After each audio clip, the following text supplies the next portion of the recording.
In the late afternoon of May 10, 1993, a fire broke out in a massive toy factory just outside Bangkok in Thailand. What began as a small spark soon turned into a roaring inferno that engulfed three giant factory buildings. By the time the flames were finally extinguished, nearly 190 people had lost their lives, mostly young women in their teens or early 20s. The Kadar Industrial Toy Factory was one of the largest manufacturers of plastics and plush toys in the world. It supplied products for major international companies such as Mattel and Disney. But behind the colourful toys and the cheerful branding hid a deadly secret. A workplace with severe safety hazards and a lack of concern for the care of its own workers. Despite the horrific death toll, this disaster received very little international attention, and the factory owners were barely held accountable. Global companies that profited from Kadar's cheap labour distanced themselves very quickly. The victims and their families were largely forgotten. This is the story of the Kader Toy Factory fire, a tragedy that exposes the dark underbelly of global manufacturing and the human costs behind the products that we take for granted.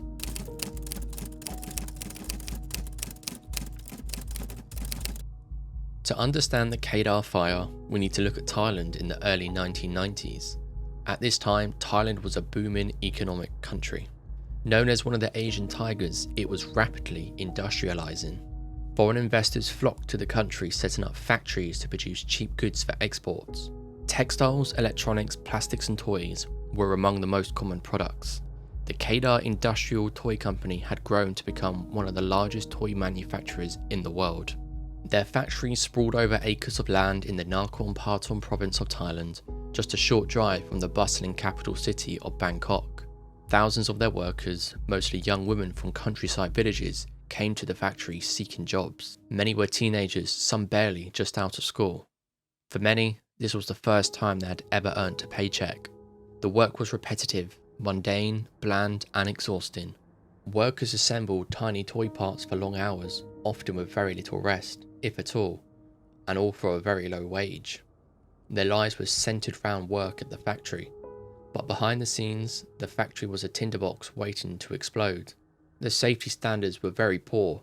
The buildings were made from highly flammable insulation and plastic materials that could ignite at a moment's notice. Fire exits were routinely locked or blocked, supposedly to prevent stealing or workers taking unauthorized breaks. And the fire extinguishers were scarce, poorly maintained or completely missing.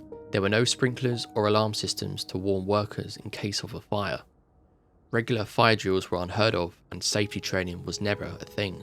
Workers were aware of these dangers but feared on speaking up.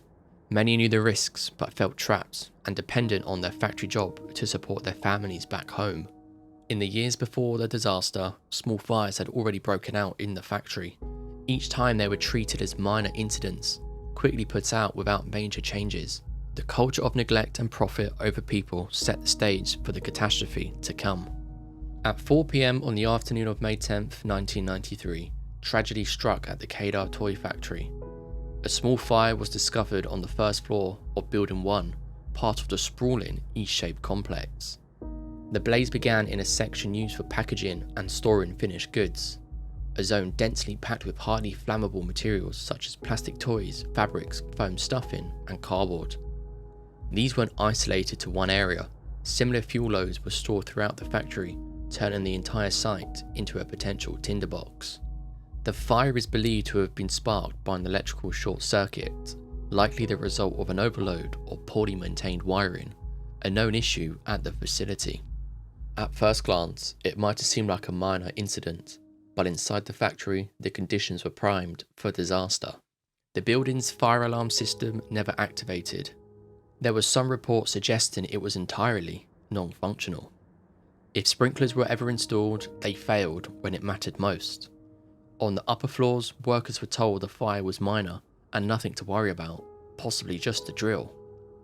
Supervisors downplayed the risk and urged workers to continue with their shifts. Unaware of the dangers below, these workers became sitting ducks, trapped, misinformed and abandoned in what would soon become their final moments. Within minutes, thick, black smoke began to spread through the factory. The fire, which was fueled by combustible materials, moved rapidly from the packaging areas to rooms filled with finished products, then into storage sections for raw goods. The factory effectively turned into a furnace, and each area was just feeding the blaze. Hundreds of workers, many of which were young women, scrambled for the exits, only to discover that many of the ground floor doors were locked. This wasn't an isolated design flaw, it was a fatal oversight repeated throughout the complex. Stairwells quickly filled with smoke and flames, transforming the escape routes into death traps. Despite the chaos, many still risked their lives trying to escape via the staircases. Some never made it out.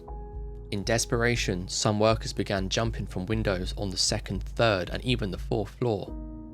Very few workers survived the plunge, as their falls were broken by the bodies laying motionless on the ground. Others were killed instantly, or left gravely injured, burned, broken, and lying helplessly on the ground. Among those who lived to tell the tale was Moo, a survivor working on the fourth floor when the fire broke out. I can still vividly remember what transpired during the inferno, she later recalled when speaking to the Bangkok newspaper in 2019. I was working on the fourth floor when the fire broke out on the first. I managed to escape by sprinting through the fire to an adjoining building. She was one of the lucky few. About 20 minutes later, the factory collapsed to the ground. While some workers had escaped, others were still trapped inside the stairwells, which gave way under the intense heat. Local security guards rushed in with handheld extinguishers, scrambled from other buildings to assist, but they were no match for the blaze. At 4:21 p.m, a call was placed to the Nakhon Pathom Fire Department 21 minutes after the fire began. Firefighters arrived at around 4:40 p.m, using water from local ditches to try and put out the flames, but by then, Building 1 was already engulfed in flames. The fire had been allowed to rage unchecked for nearly 40 minutes. The structure was weakening beyond saving. Then, at 5:14 p.m, just 53 minutes after the fire department was first contacted, Building 1 collapsed, burying dozens of workers beneath the layers of burning debris. But the inferno didn't stop there. Flames leapt from Building 1 to Building 2 and 3, both of which housed similar materials. Thankfully, fire alarms in those buildings functioned and the workers were able to evacuate in time. Fire brigades from both Nakhon Pathom and the neighbouring Bangkok area worked frantically to contain the fire before more buildings met the same fate. Thanks to their efforts, extra structural collapse was avoided, but the damage had already reached catastrophic levels. In the days that followed, rescue crews brought in hydraulic cranes to search the rubble of Building 1. The scale of the tragedy only became clear as the charred beams, twisted steel, and slabs of scorched concrete were peeled away, one layer at a time. Every hour revealed more heartbreak, and yet the worst was still to come. When the smoke cleared, the scale of the disaster became clear. 188 workers had perished, many of whom had no remains to bury or identify. Around 500 people were injured, some with life-altering burns and trauma. Most victims were taken by ambulance to the local hospital, where 20 people died. The majority of the victims were women between the ages of 17 and 25. The Thai government soon launched an investigation. 3 factory executives were charged with criminal negligence. However, they only received small fines and no prison time. Public outcry was sharp but short-lived. Human rights groups condemned the lack of accountability, while labour activists pointed at Kadar as a symbol of Thailand's dangerous factory culture, where profits outweighed protection. Survivors were left to navigate the bureaucratic red tape, with many receiving only minimal medical coverage. More people were killed in the fire than in the Triangle Shirtwaist factory fire. Despite this, the incident received little media attention outside of Thailand. Major toy companies like Mattel quickly cut ties with Kadar, but they never accepted any responsibility. No large-scale compensation was paid to the victims' families. The factory was rebuilt under a new name in a different location. For the outside world, the tragedy was quickly forgotten, and news coverage faded after a few weeks. No national memorial was established. The victim of Kadar had no statue, only silence. No official day of remembrance was declared, just families struggling to rebuild their lives with very little support. The Kader Toy Factory remains one of the deadliest industrial fires in history, yet the story is completely unknown outside of Thailand and labour rights circles. Why? Because the victims were poor, mostly young women far removed from the consumers who bought the toys. Global supply chains hid these horrors behind layers of distance and corporate silence. These disasters exposed the harsh truth about the global economy. Demand for cheap toys and products that fuel the factories with unsafe conditions and exploitative labour. Locked exits, flammable materials, and no safety measures. These were not accidents. They were the result of negligence and the prioritisation of profit over human life.